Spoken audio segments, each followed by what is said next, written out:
اس کے اوپر کچھ خیالات اس میں سوائے اس کے کہ جنگ ہو یا نہ ہو، جنگ ہو تو کچھ حاصل بھی ہوگا یا لا حاصل جنگ ہوگی، ان سب سوالوں کے علاوہ یہ بھی ہے کہ اگر اس کے کسی نتیجے پہ پہنچ سکیں اور کہیں کوئی ایسی تجویز پیش کی جا سکے کہ جو یہاں کے بڑھتے ہوئے خطرات کو کم کر سکے تو بہتر ہوگا۔ اس خیال سے یہ موضوع چنا گیا۔ اس کا اصل میں اب سے تھوڑا عرصے پہلے ہم 4 لوگوں نے کوئی مہینہ بھر پہلے سپتمبر کی 23 تاریخ کو، تو مہینہ بھی نہیں ہوا، 2 ہفتے بھی ابھی نہیں ہوئے، 23 تاریخ کو ایک رسالہ ہوتا ہے امریکہ کی سائنٹسٹ کا، bulletin of the atomic scientist, اس میں ہم لوگوں نے ایک مضمون لکھا۔ ہم 4 لوگ ہیں اس میں، 2 پاکستان سے، 2 ہندوستان سے۔ تو پاکستان سے دوسرے جو ہیں وہ ڈاکٹر ضیاء میاں ہیں جو آج کل پرنسٹن یونیورسٹی میں ہوتے ہیں، اور 2 ہندوستان کے ہیں، ڈاکٹر سندیپ پانڈے اور ڈاکٹر رمنا۔ تو ہم 4 نے مل کے یہ مضمون لکھا کہ India Pakistan Kashmir taking the war option off the table, یہ مضمون تھا۔ اور اسی مضمون کو شروع میں جب میں نے بتایا تو فقیر سائیں صاحب نے اس کا جو لکھا وہ کچھ اس طرح ہے کہ جنگ اب تک کے لیے لا حاصل ہے، اور بات صحیح بھی ہے کہ وہ لا حاصل ہے۔ مقصد جو ہے وہ اس چیز کا یہ ثابت کرنا نہیں ہے کہ جنگ لا حاصل ہے، بلکہ یہ دیکھنا ہے کہ اگر وہ لا حاصل ہے، اس سے کوئی نتیجہ نہیں نکلنے والا، مقصد پورا نہیں ہونے والا، تو پھر کیا کرنا چاہیے۔ میرے پاس آدھا گھنٹہ ہے نا؟ جی 30 منٹس to 45 منٹس۔ اچھا ٹھیک ہے۔ تو یہ اس کے اوپر دیکھنا یہ ہے کہ کیا کیا جا سکتا ہے۔ جیسے فہیم صاحب نے بتایا کہ حالیہ واقعات جو ہیں اس بر صغیر میں، ان میں نظر آیا کہ ہندوستان اور پاکستان کے درمیان کشیدگی میں بے تحاشا اضافہ ہوا ہے۔ اتنا اضافہ ہے کہ جب یہ امریکہ پہنچے تو معلوم ہوتا تھا کہ جیسے تلواریں سوتے ہوئے یہ پہنچے ہیں وہاں پہ، اور وہاں پہ جا کر یہ نیو یارک کو جنگ کا اکھاڑا، انہوں نے امریکہ کو جنگ کا اکھاڑا بنایا، جہاں مودی نے ہیوسٹن میں ٹرمپ کے ساتھ خطاب کیا تو ٹرمپ بعد میں کانوں کو ہاتھ لگاتا رہا کہ مودی کی زبان بہت سخت تھی، بہت سخت تھی، ایسا وہ بھی تعجب کرتا رہا کہ اتنی سخت زبان کیسے تھی۔ اور عمران خان جو اپنی طرف سے باتیں کرتے رہے، اس کے اندر بعض اوقات بڑی ان کی زبان کے اندر، ان کی باتوں میں بد زبانی بھی شامل تھی۔ تو یہ ایسا وقت آیا کہ جس میں نئے لیڈر ہیں اور نئے حالات ہیں، اور اس کے اندر وہ کافی ایک دوسرے کے ساتھ الجھنے کو تیار ہیں۔ بھارت نے جو کشمیر کو ضم کیا ہے اپنے اندر آرٹیکل 370 اور آرٹیکل 35A کے تحت، وہ ایک بہت ہی پرووکیٹیو اسٹیپ ہے، اور اس کے بعد سے کشمیریوں کی جو حالت کر رکھی ہے، اس نے بہت جگہوں پہ ہیڈ لائنز بنائی ہیں، اور ہم سب اس کے بارے میں متفکر ہیں، اور ہم نہیں چاہتے کہ یہ ہو۔ کشمیری جو ہیں وہ اس کے ساتھ اس پہ کیسے ریئیکٹ کریں گے جب یہ تمام پابندیاں ختم ہوں گی ان کی، تو وہ آہستہ آہستہ سامنے آنے لگا ہے۔ ابھی تھوڑی بہت چیزیں آئی ہیں سامنے۔ یہ لگتا ہے کہ ہندوستان نے اس کے لیے تیاری بہت اچھی طرح سوچ بچار کر کے کر لی تھی، اور انہوں نے جس انداز میں انہوں نے اس کے بعد کرفیو پابندیاں وغیرہ لگائیں، اس سے بھی نظر آیا کہ بہت سوچ بچار کر کے انہوں نے یہ قدم اٹھایا۔ ساتھ ہی ساتھ اتنے بڑے بڑے تمام سیاستدانوں کو جو کشمیر کے تھے انہوں نے پابند سلاسل کر دیا، کسی کی آواز نہیں، کچھ نہیں۔ 2 مہینے گزر گئے، اور اس طریقے سے کیا کہ دنیا میں کسی اور طرف سے بھی کوئی بہت زیادہ آوازیں نہیں اٹھی، اور اگر اٹھی ہیں تو دبی سی، اور اب کہیں جا کے تھوڑی سی زیادہ اٹھنے لگی ہیں امریکہ، برطانیہ وغیرہ میں۔ اور ساتھ ساتھ پھر پرووکیشن جو ہے وہ یہاں تک بھی کہ جب یہ انہوں نے ضم کر لیا تو پھر ہندوستان کے سیاستدانوں نے لیڈرز نے یہ کہا کہ اب کشمیر کا تنازعہ جو ہے وہ متنازع علاقہ اس کا آزاد کشمیر گلگت بلتستان ہے، یہ نہیں رہا، کیونکہ یہ تو اب ہندوستان کا ظاہر کرتا ہے کہ جیسے ہندوستان اور پاکستان کہیں ذرا سا بھی کوئی کچھ ہو جائے تو شاید ایک دوسرے کے ساتھ الجھ جائیں. اور آپ نے دیکھا کہ ان کے لائن آف کنٹرول کے اوپر مسلسل ایک دوسرے کے اوپر گولیاں برسا رہے ہیں، اور یہ تمام کارروائیاں بھی وہاں پہ ہو رہی ہیں. تو یہ ہے کچھ تشویش کی بات. اس کے علاوہ تشویش کی بات جو ہے وہ یہ ہے کہ بھارتی وزیر دفاع نے، جیسے فہیم نے بھی ذکر کیا، کہ انہوں نے یہ اعلان کیا کہ ہم نے اب تک تو نو فرسٹ یوز کی پالیسی کے اوپر پورا عمل درآمد کیا، اب ہم سوچیں گے آئندہ کبھی. اس کا مطلب یہ ہوا کہ ضروری نہیں کہ ہم پہل نہ کریں ایٹم بموں کو استعمال کرنے میں. یہ ایٹم بموں کے بارے میں ہے کہ ہم ضروری نہیں کہ ہم اس کے اندر پہل کرنے میں رکیں، ہم چاہیں گے تو اس کو استعمال کر لیں گے. اور اس سے ایٹمی جنگ کے خطرات میں اضافہ ہو گیا. اور پھر ساتھ ہی ساتھ ابھی حال ہی میں ایک بڑی عمدہ ریسرچ سامنے آئی ہے. اور یہ ریسرچ جو ہے امریکہ کے ایک ادارے میں کافی عرصے سے اس قسم کے معاملات کے اوپر سائنٹیفک ریسرچ ہوتی رہی ہے کہ اگر ایٹم بم بہت زیادہ استعمال ہوں تو دنیا پہ کیا اثرات ہوں گے. تو یہ جو تحقیق ہے یہ 2 اکتوبر کو چھپی ہے، 4 دن پہلے. اور یہ ان کے جس رسالے میں چھپی ہے وہ تو انٹرنیٹ پہ اویلیبل ہے، لہٰذا اس میں سے آپ پڑھ سکتے ہیں. میں اس میں سے پڑھ کے سناؤں گا آپ کو، بلکہ ہمارے اخباروں میں رپورٹ ہو چکی ہے یہاں پہ. اور اس رپورٹ سے ہم دیکھ سکتے ہیں کہ یہ کیا کچھ ہو سکتا ہے. تو میں وہ کچھ لایا اس میں سے بطور نمونے کے، کہ ان کی جو رپورٹ ہے یہ چھپی ہے، ایک رسالہ ہے American association for the advancement of science کا، 2 اکتوبر کا. اس میں ان کا یہ خیال ہے کہ 2025 تک کا اندازہ ہے، جس تیزی کے ساتھ ہندوستان اور پاکستان اپنے ایٹمی ہتھیار بڑھاتے چلے جا رہے ہیں، تو انہوں نے ان کا اندازہ یہ ہے کہ 2025 تک ان دونوں میں سے ہر ایک ملک کے پاس 400 سے 500 ہتھیار شاید ہو جائیں. اس وقت ہر ایک کے پاس تقریباً کوئی 150 اور 200 کے درمیان ہتھیار ہونے کا اندازہ ہے. صحیح بات تو کسی کو نہیں معلوم، تقریباً 150 سے 200 ہتھیاروں کا اندازہ ہے. تو انہوں نے یہ کہا کہ اگر فرض کیا ہندوستان اور پاکستان کے درمیان ایک آل آؤٹ جنگ ہو جاتی ہے، ان کا یہ جو کیلکولیشن ہے یہ اس لیے نہیں ہے کہ وہ ہندوستان پاکستان کے درمیان جنگ کے کب ہو سکتی ہے کب نہیں ہو سکتی اس کا اندازہ لگائیں، بلکہ یہ جو ریسرچ کرنے والے ہیں یہ انوائرمنٹلسٹس ہیں، اور بہت طویل عرصے سے یہ ریسرچ ہوتی چلی آ رہی ہے کہ ایک بڑے پیمانے پر ایٹمی جنگ اگر ہوگی تو اس کا اثر انوائرمنٹ پہ بہت شدید پڑے گا. اور اس کے اوپر سب سے پہلی ریسرچ اس زمانے میں تھی جب سوویت یونین ایگزسٹ کرتا تھا، اور اس زمانے میں یہ ہوا کہ اگر ان دونوں کے درمیان، امریکہ اور سوویت یونین کے درمیان فل اسکیل نیوکلیئر وار ہو گئی تو اس سے کیا نتیجے ہوں گے. تو یہ نتیجہ تھا کہ نیوکلیئر ونٹر آ جائے گی، کہ اتنی زیادہ تباہی پھیلے گی، اور کاربن ڈائی آکسائڈ اور کاربن کے پارٹیکلز جو ہیں فضا میں جائیں گے، اوپر جا کے ٹھہر جائیں گے، اور تمام جو روشنی ہے وہ ختم ہو جائے گی وغیرہ وغیرہ. تو یہ تھا کہ زمین پر سورج کی روشنی نہیں پہنچے گی، اور اس کی وجہ سے فصلیں نہیں ہوں گی، اس کی وجہ سے ٹیمپریچر جو ہے وہ نیچے ہو کر 0 کے قریب ہو جائیں گے وغیرہ وغیرہ. بہت تفصیل سے اس زمانے میں یہ بات ہوئی تھی. کارل سیگن اس کے اندر بہت لیڈر تھا.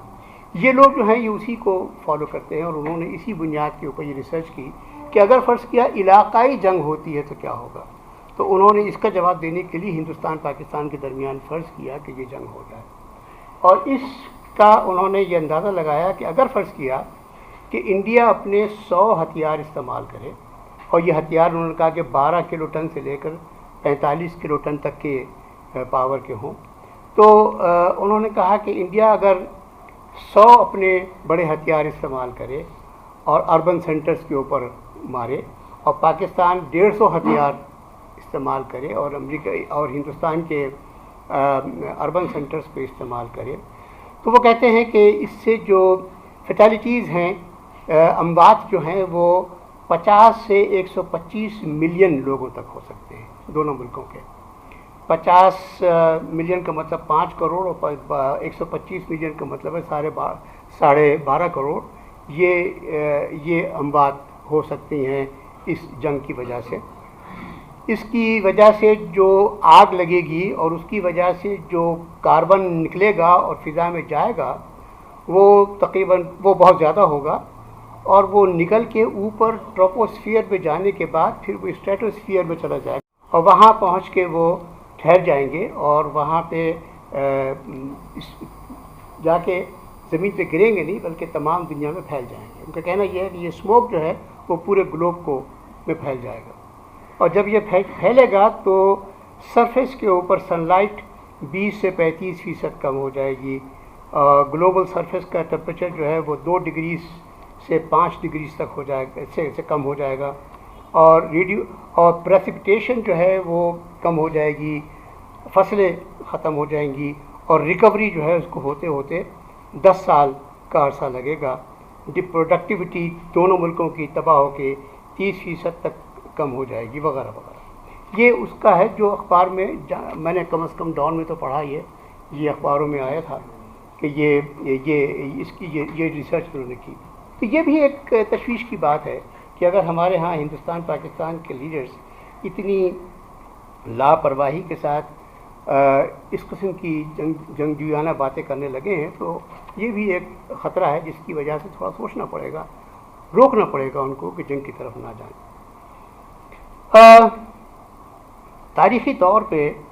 ہمارے ملک، ہمارے ساؤتھ ایشیا میں تنازعات و مذاکرات بھی مذاکرات بھی ان کی ایک بڑی لمبی تاریخ ہے۔ اصل میں مسئلہ جو ہے وہ یہ ہے کہ مذاکرات ہمارے پاس پہلے روز سے ہونے تھے، لیکن یہ تقریباً 49 کی بات ہے جب لیاقت علی خان اور نہرو کے اندر کافی لمبی ایک خط و کتابت ہوئی، اور اس وقت ہوا یہ تھا کہ نہرو نے پاکستان کو پرپوز کیا، اور یہ بات تھی سن 49 کی، اس واقعے کے 2 سال کے بعد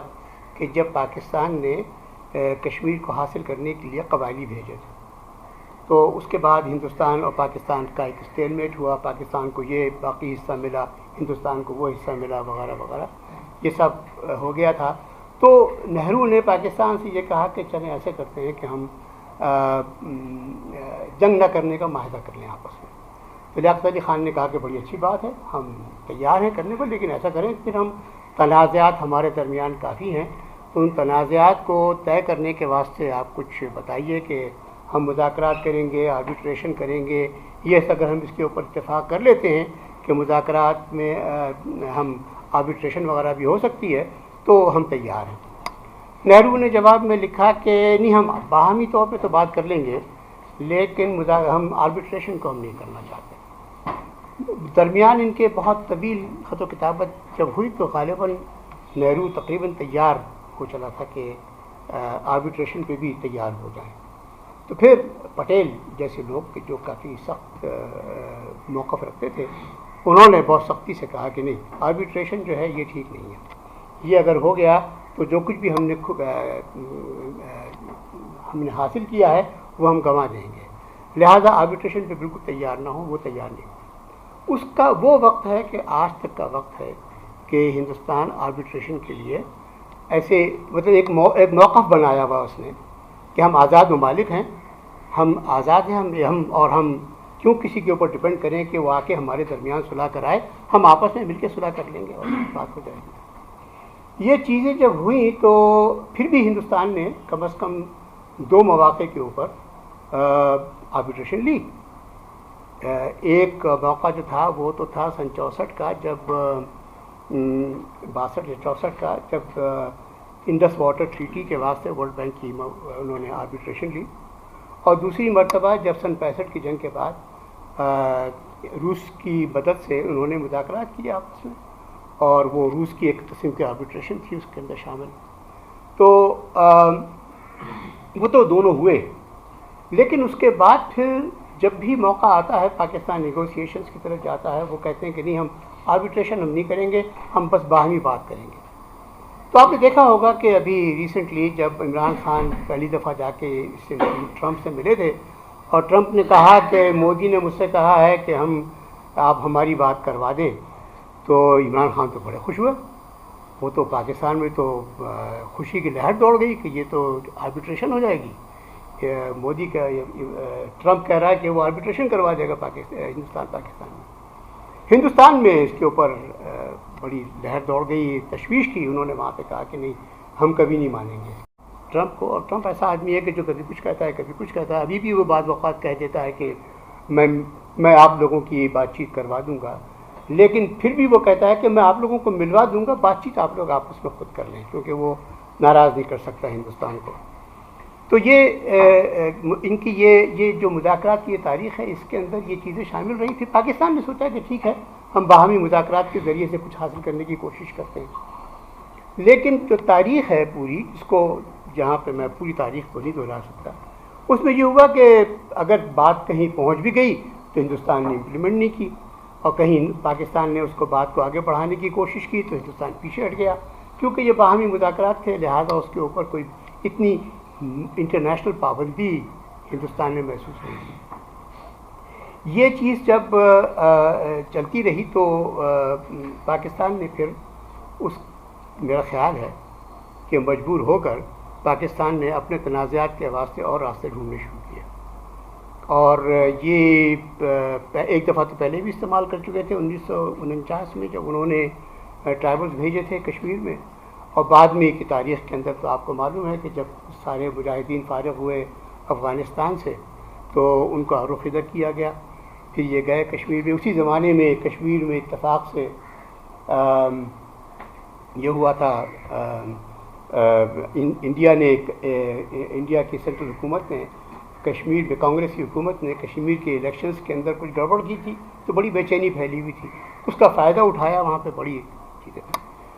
اس کا نقصان بھی بڑا ہوا، وہ یہ ہوا کہ جو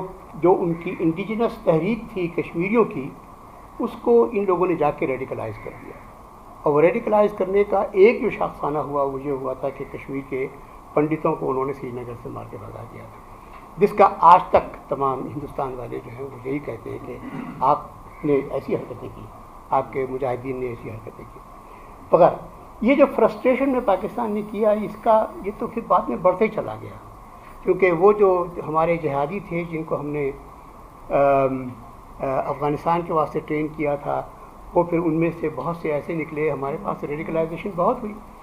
مذہبی ریڈیکلائزیشن ہوئی، جہاد ایک بہت بڑی چیز بن گئی، بچوں کی کتابوں کے اندر جہاد آ گیا،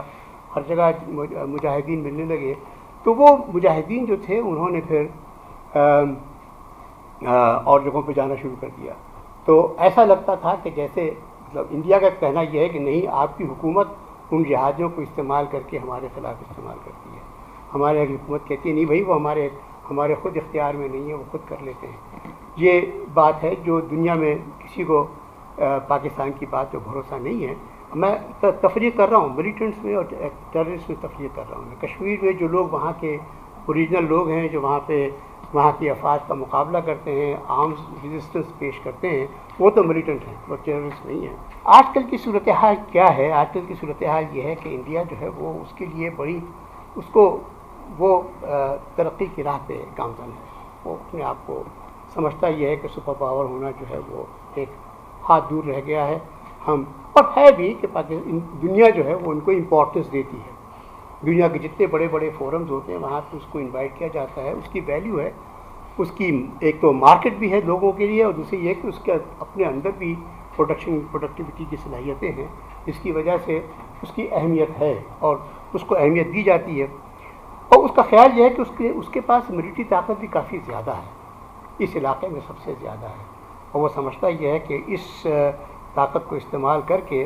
وہ اپنی باتیں منوا سکتا ہے۔ اور انڈیا میں پھر ابھرتی ہوئی ہندوتوا فسطائیت بھی ہے، بہت تیزی کے ساتھ پھیلتی ہوئی ایک ہندوتوا فسطائیت ہے، جو تشویش کا باعث ہے۔ تشویش کا باعث اس حد تک ہے اب ہمارے لیے آج کل جو اخبارات پڑھتے ہیں اس کے لحاظ سے کہ ہندوستان میں جو وہاں کے جو انٹلیکچوئلس جب ان انٹلیکچوئلس کو وہ ملک دشمن قرار دیتے ہیں. میں تھوڑا سا ٹھہر جاؤں. تو یہ یہاں تک بات پہنچی تھی کہ یہ سب چیزیں جو ہیں یہ اس وقت آج کل انڈیا کی بات میں نے بتائی. پاکستان کی حالت جو ہے وہ ہم سب کے سامنے ہے. اکنامکلی کمزور ہے, معیشت بڑی کمزور ہے, سیاست بڑی غیر مستحکم ہے, اور پھر سب سے بڑی بات جو ہے وہ یہ کہ ماضی کی خطاؤں کا بوجھ ہمارے اوپر ہے. اور ماضی کی خطائیں وہ ہیں جب ہم نے اپنے پراکسیز پیدا کیے اور ان کو لڑنے کے لیے جگہ جگہ ہم نے استعمال کیا, اس کا بوجھ ہمارے اوپر ہے, ابھی تک ہے. اور پھر اس کے علاوہ خطائیں جو ہماری ہیں اس میں یہ کہ ہم نے اس ملک کے اندر فوج کو بہت ہی طاقتور بنا دیا, اتنا طاقتور بنا دیا کہ اب ایسے جیسے کہ ان کی مرضی کے بغیر کوئی کام نہیں ہوتا. لیکن یہ جو مسلسل کشمکش ہے جو ہندوستان اور پاکستان کے درمیان میں, وہ ان دونوں ممالک کے لیے اب نقصان دہ ثابت ہوتی جا رہی ہے.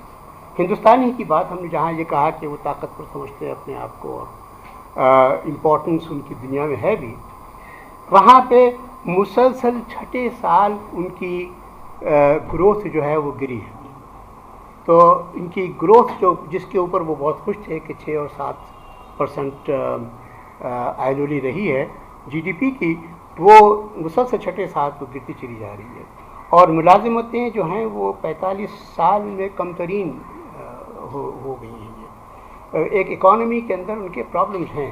بہت سی اکانومیز میں, مثال کے طور پر ان کی گاڑیوں کی انڈسٹری جو ہے وہ بڑی پریشانی کا شکار ہے وغیرہ. پاکستان کی حالات تو ہمیں معلوم ہے ہی کہ اکانومی جو ہے وہ پروڈکٹیوٹی نہیں ہے, ہماری پروڈکٹیو کیپیسٹی جو ہے وہ کافی کم ہو چکی ہے. ہماری گروتھ جو ریٹ ہے وہ ہم تو 3 پہ بھی خوش تھے, وہ تب 3 سے بھی کم ہو کے 2.5 ہو گئی ہے وغیرہ وغیرہ جو لوگ کہتے ہیں. ہمارے اوپر وہ تلوار FATF کی لٹک رہی ہے, اور FATF ایسی ایسا کمبل چمٹا ہوا ہے ہمارے ساتھ کہ ہم اس سے جان چھڑا بھی نہیں سکتے, کیونکہ انہوں نے بہت اچھی طریقے سے سوچ سمجھ کے یہ پاکستان کو جکڑا ہے اس کے اندر کہ FATF میں پاکستان کے لیے بڑا آسان ہے FATF سے نکلنا, کہ جتنے یہ ایلیمنٹس ہیں ہمارے پاس, جہادی اور ملیٹنٹ گروپس ہیں, ان سب کی پابندی لگا کے ان کو بند کر دیں. اور اندرونی طور پہ یہ کرنا ایسا لگتا ہے کہ جیسے کوئی بہت مشکل کام نہیں ہوگا, لیکن شاید پاکستان کے جو مقتدر طبقے حصے ہیں ان کے اندر ابھی بھی کہیں یہ خیال باقی ہے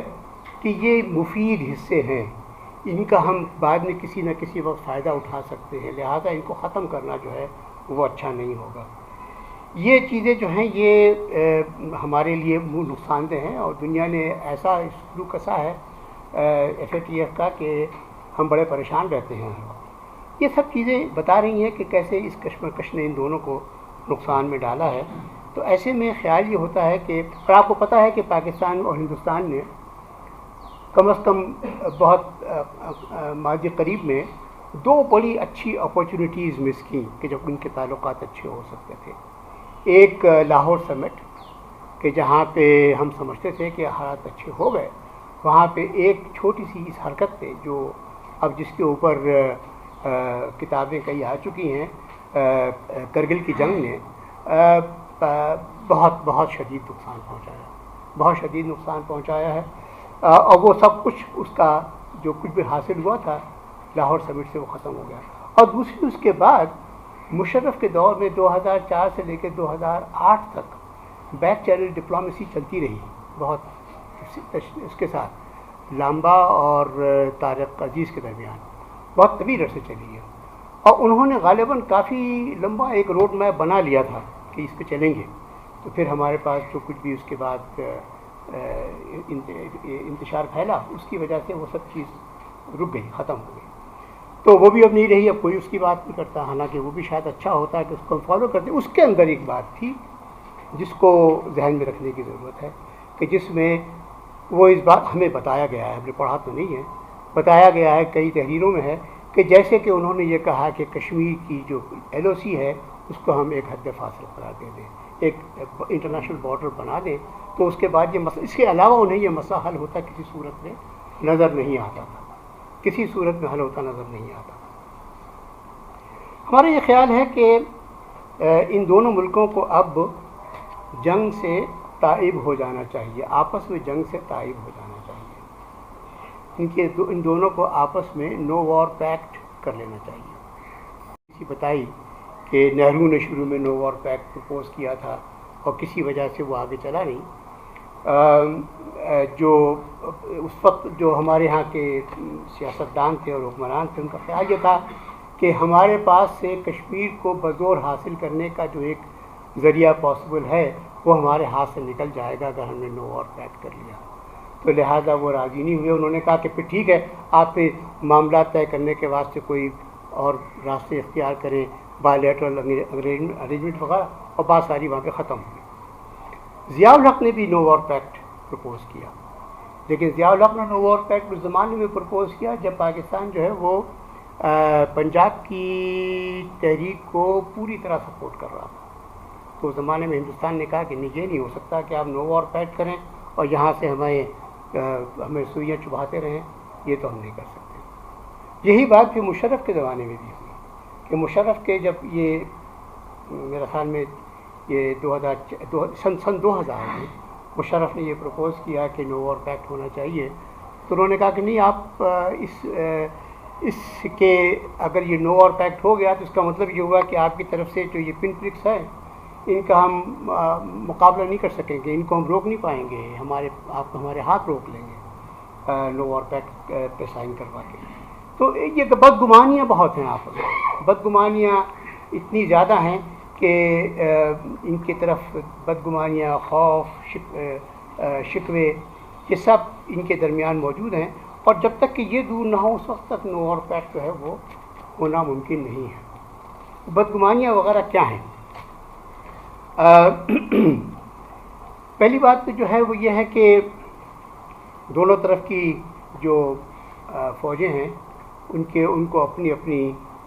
حیثیت بڑھانی ہے، بڑھا رہی ہیں، اور جب وہ بڑھتی ہیں تو خوف پیدا ہوتا ہے. یہ خوف پیدا ہوتا ہے کہ دوسرا کہیں ہم پہ غلبہ نہ حاصل کر لے. پاکستان پہ تو یہ خوف ہے. ہم سمجھتے یہ ہیں کہ ہندوستان کی بڑھتی ہوئی طاقت جو ہے وہ کسی نہ کسی طرح ہم پر غلبہ حاصل کرنے کے لیے ہے. ایک دوسرے کے معاملات میں دخل اندازی جو ہے وہ ہم کر رہے ہیں. پہلے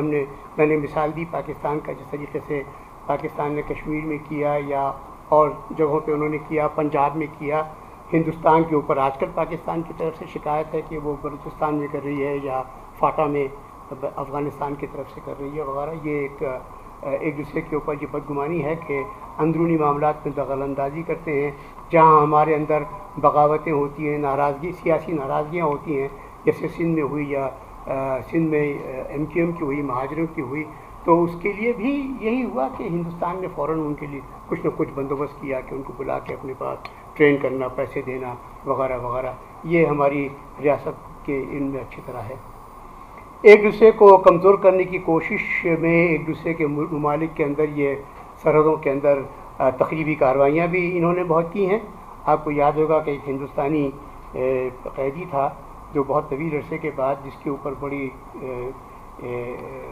مرسی پٹیشنز تھیں کہ یہ نہیں ہے جاسوس اور یہ زبردستی پکڑا گیا ہے، معصوم ہے، ایسے ہی بھٹکتا ہوا آ گیا تھا. لیکن جیسے ہی وہ یہاں سے سرحد پار کر کے گیا ویسے ہی اس نے نعرہ لگایا کہ میں تو جاسوس تھا اور میں تو رہا ہو کے آ گیا. تو یہ ہوتے ہیں، بہت ہوتے ہیں.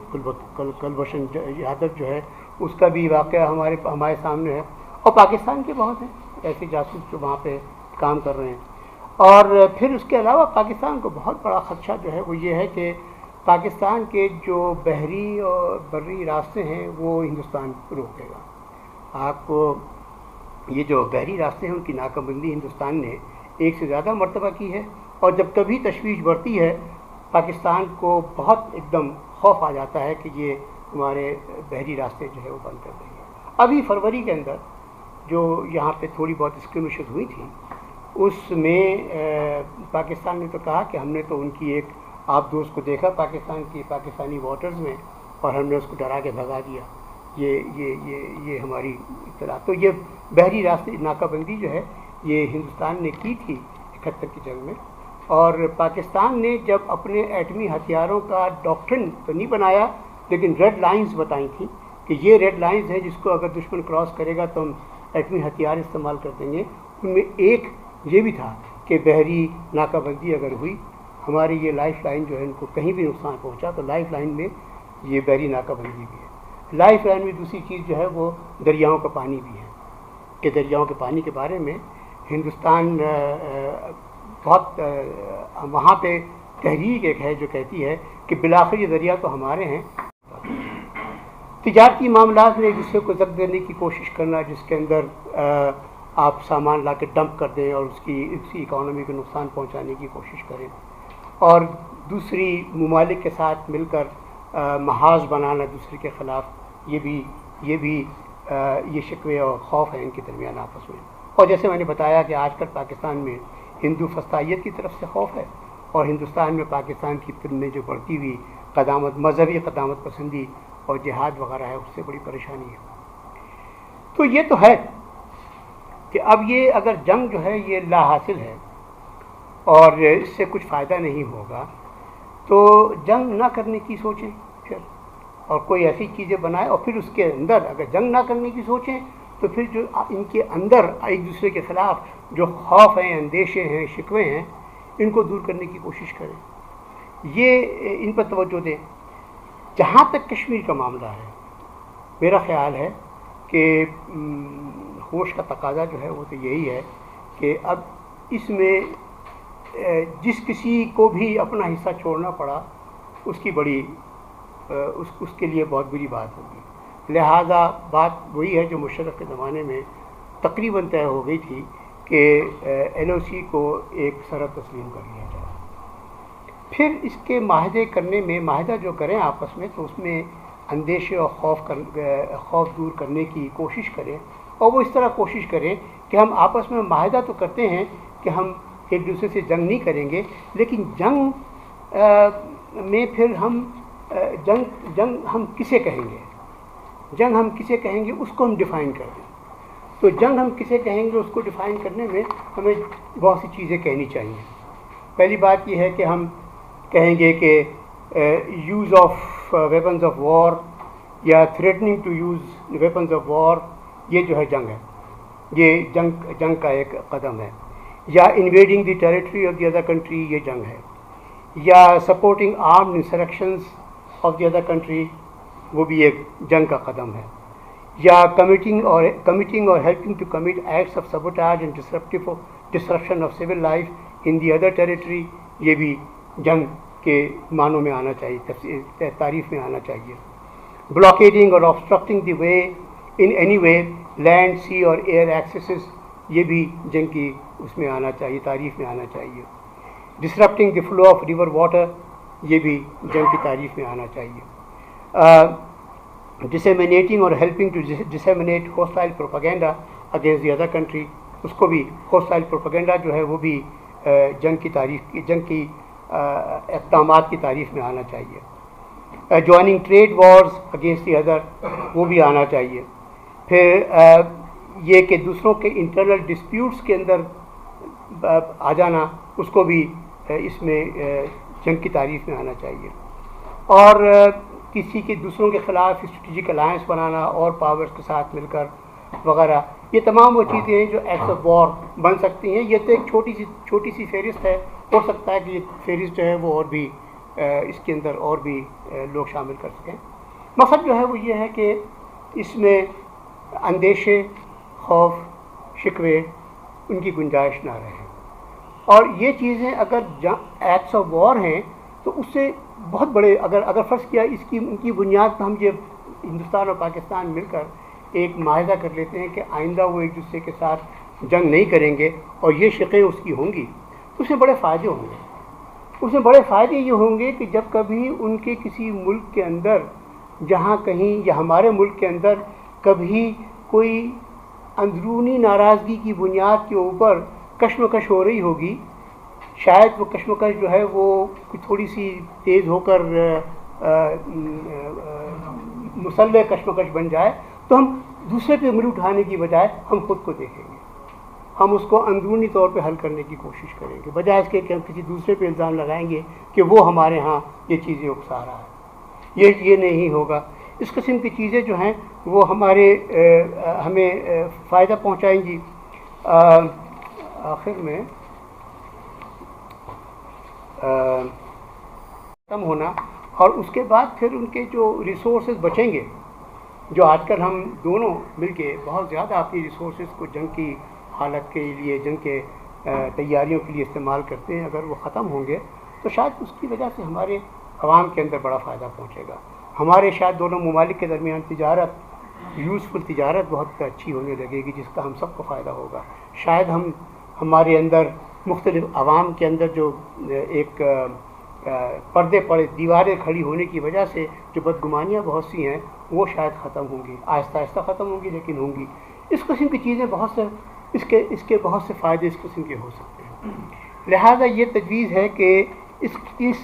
پیمانے کے اوپر ہو، لیکن پھر ہر قسم کا معاہدہ جب بھی کیا جاتا ہے بین الاقوامی، تو وہاں پہ ایک بات کہی جاتی ہے کہ اگر فرض کیا ایک فریق اس کی خلاف ورزی کرے تو کیا ہوگا، تو پھر اس کے اندر اس کا خیال رکھا جاتا ہے اور چھوٹی سی کچھ شقیں رکھی جاتی ہیں، کچھ ویریفیکیشن کی شقیں رکھی جاتی ہیں، اور کچھ شقیں جو ہیں وہ رکھی جاتی ہیں اس بات کی کہ ان کے درمیان کوئی مصالحت اور کوئی ایڈجوڈیکیشن ہو سکے۔ اگر فرض کیا کہ ہندوستان کہے کہ پاکستان نے فلاں چیز کی، تو ایک ایڈجوڈیکیشن کمیشن ہو جو یہ بتائے کہ دیکھے کہ وہ چیز پاکستان نے کی یا ان ملک کے اندر ہی کسی شخص نے کی ہے۔ اگر پاکستان نے کی ہے تو خلاف ورزی ہے، اگر ان کے ملک کے اندر ہی کہیں ہوئی ہے تو پھر خلاف ورزی نہیں ہے، اس کو پھر وہ بتائیں گے کہ یہ جو چیز ہے، یہ ایڈجوڈیکیشن کمیشن، یہ ضروری ہے۔ اور اگر یہ ہو تو پھر ہم سمجھتے یہ ہیں کہ اس کے لیے بھی ہمیں چاہیے کہ سارک کو استعمال کریں۔ یہاں کے جو ممالک ہیں وہاں کے شاید چیف جسٹسز کے مشتمل ہم ایک عدالت بنائیں، اور اس عدالت کے اندر ہندوستان پاکستان کے بھی عدلیہ موجود ہو، اور وہاں پہ تمام معاملات جائیں، وہ اس کو دیکھیں اور غور کر کے بتائیں کہ اس کی واقعی خلاف ورزی ہوئی ہے یا نہیں ہوئی ہے۔ یہ تجویز ہے، اور ہم سمجھتے تھے کہ یہ اگر اس کو پش کیا جائے، حکومتوں کو بتایا جائے کہ اس سے ہم بعد میں شاید چین کا سانس لے سکیں تو اچھا ہوگا۔ تھینک یو ویری مچ، شکریہ آپ کا۔